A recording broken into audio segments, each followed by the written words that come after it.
Hi, I'm Jason Spencer with the Herald-Journal, here with Jim Lee, a businessman from Mauldin, South Carolina, and congressional candidate for the 4th District in South Carolina.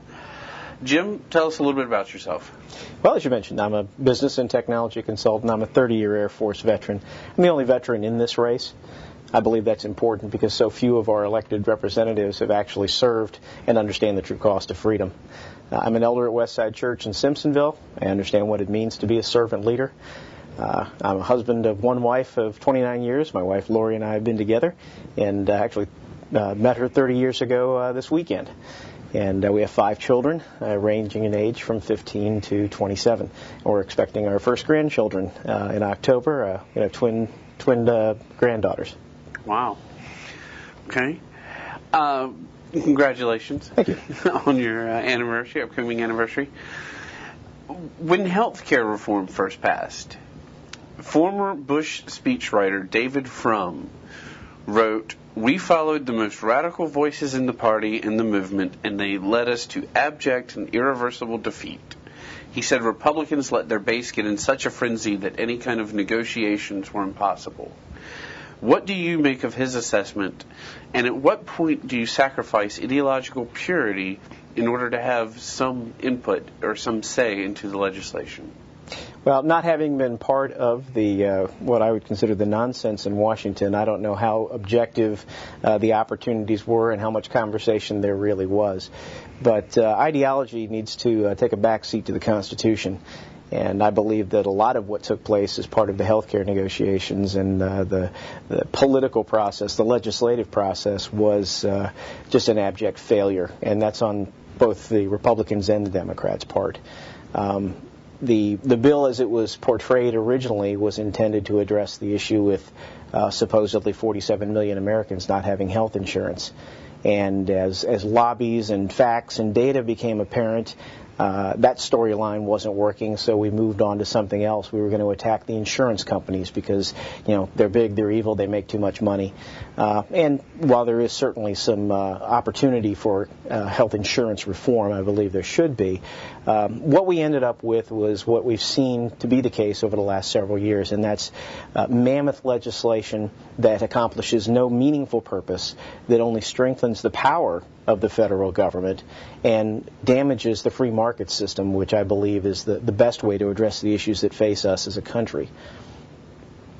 Okay. If you're elected, what's the first piece of legislation you would introduce? Well, the first 2 things I would do would be to sign on to the Enumerated Powers Act as well as the Act to Audit the Fed.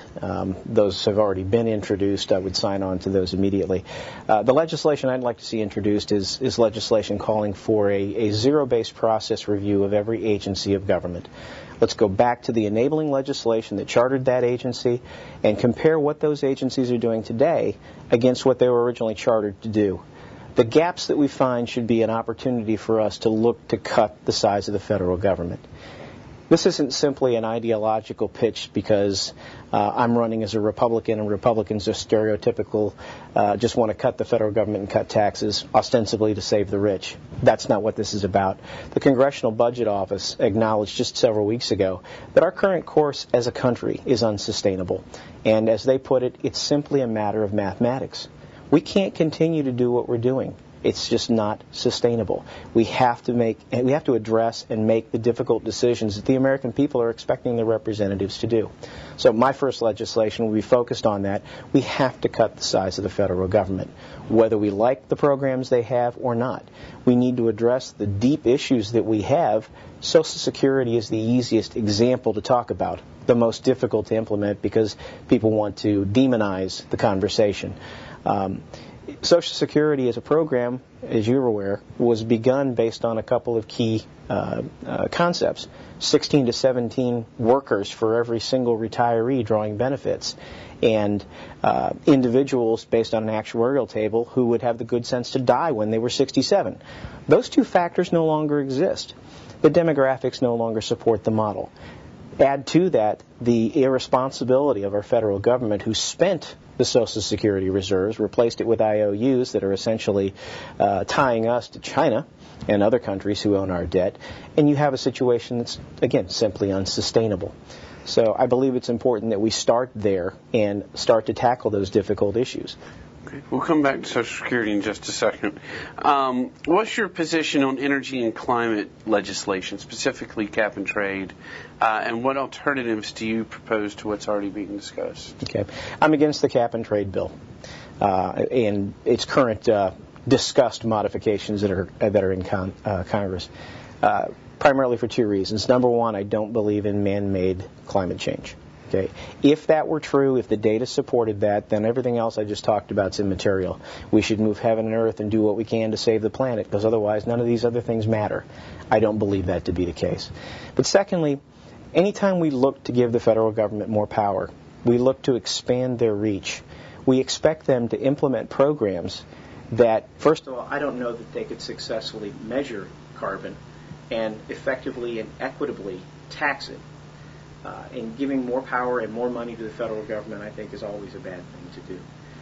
Now, what we should be doing about energy, and I'll get to the environment in just a second, we have a Department of Energy whose original mission was supposed to cut our dependence on foreign oil and regulate the nuclear power industry. We haven't built a nuclear power plant in 30 years. We're more dependent on foreign oil than we are now. That typically is what happens when we put things into the hands of the government. The Department of Energy is huge. There's a lot of bloat and waste that should be addressed. As far as the environment is concerned, I'm against what's happening with the Environmental Protection Agency because, quite frankly, they're going beyond what their original charter was, and they're actually to the point of putting into policy legislation that they've written, and it hasn't been debated on the floors of Congress. So. Okay. Let's talk about geography. You're from Greenville County, yes, and some of your opponents are from Spartanburg County. How do you convince voters, or do you convince voters, that if they elect someone from Greenville, that the congressperson will work to bring jobs there, versus if a Spartanburg person was elected, they would work to bring jobs here? I try and answer all questions as asked. Okay. If I could deviate just 1 second, and I will come back to it. Yeah. Your question supposes that Congress can bring jobs. Right. A congressman only brings jobs through the ability of relationships and contacts they may have. Right. The federal government has no business picking winners and losers. And unless there is a situation where there's a national interest that would result in jobs being here in South Carolina, because that's the best place to fulfill that national interest, then the federal government shouldn't be picking whether South Carolina is the best place for a business to locate or South Dakota. That's up to the individual states to make themselves more appealing. And there's lots of things we could talk about that they could do in Columbia to make South Carolina more business friendly. Back to your original question. As I've been talking to voters across the district for the last 15 months, I've been in Union County extensively, in Lawrence County, Spartanburg County as well, and of course in my hometown of Greenville. I'm running as a candidate of We the People of the 4th District, the entire 4th District. And I will do everything to fight for the 4th District and to work with other leaders in these areas. I believe that Union County needs somebody to help work with their leaders to cast a meaningful vision and a way forward to bring jobs to Union County.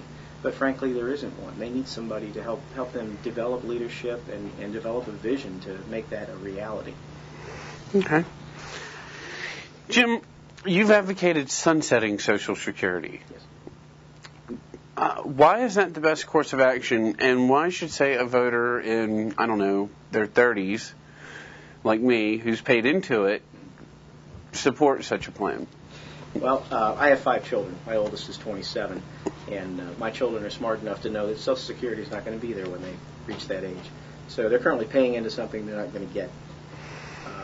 Those who are in their 30s and whatnot, again, we have to acknowledge the realities before us.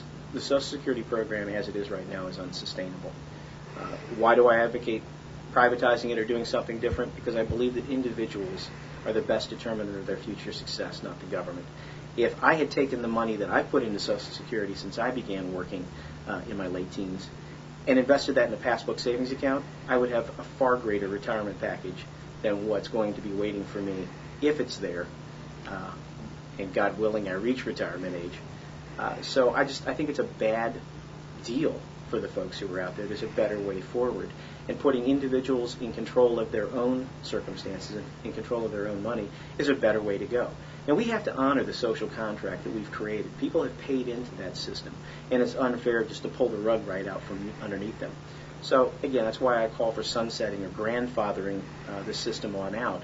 Be honest, forthright, and straightforward to the folks that, if 35 is the magic number, we obviously need to work through the problem and come up with a workable implementation plan in a way that it honors those who have put money into the system, that they're made whole as much as possible.